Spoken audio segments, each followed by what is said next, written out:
I just wanted to share some basic change work techniques, because it's all very well being able to hypnotise people or hypnotise yourself, but what you want is to know what to do next. Once you've hypnotised the person, what's the point in hypnotising them if you don't know what to do with it?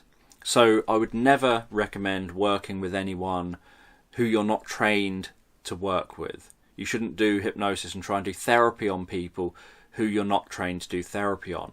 But I know since being a teenager, when I first started learning hypnosis, I was making self-hypnosis tracks for myself to help me improve my pool playing, and I was doing hypnosis with relatives, like with one of my brothers to help him stop wetting the bed, and with another brother to help him improve his pool playing, and with people to help them increase their confidence. And so I was doing these sort of things as a teenager.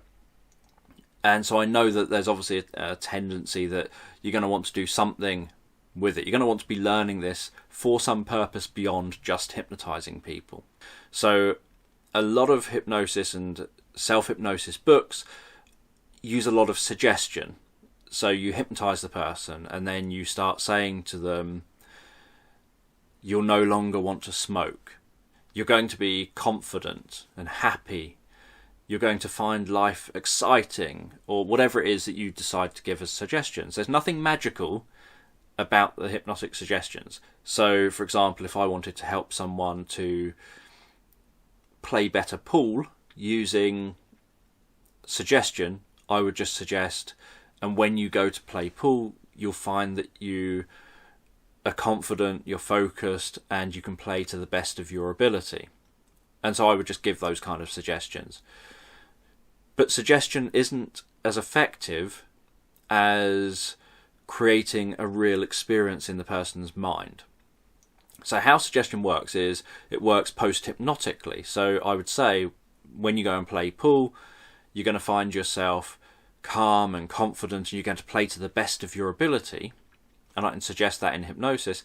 Because I said when you play pool, that means the post-hypnotic part is outside of hypnosis, you go and play pool, and this suggestion about playing really well, or to the best of your ability, will be activated by the fact that you're playing pool. So it's a post-hypnotic suggestion. I prefer post-hypnotic mental rehearsal. So you find out before you hypnotize someone, what is it you want, and what does that look like? What does it sound like? What does it feel like to have that? What do you say to yourself when you've got that? So you have a whole picture built up, a whole reality built up. And so they tell you this information. And then what you do is you hypnotize the person. And I like log cabins for some reason. So you hypnotize the person, and if you were doing it my way, you would then do some kind of deepening where maybe they end up walking in the woods. And in the woods, you have them discover this log cabin, and in the log cabin is a TV screen, and they sit down in the world's most comfortable chair in front of that TV screen. They look up at the TV screen, and they watch themselves in a future situation, doing whatever it is exactly as it needs to play out. And what you want is to have it so this happens not just in one location in the future, but in multiple locations.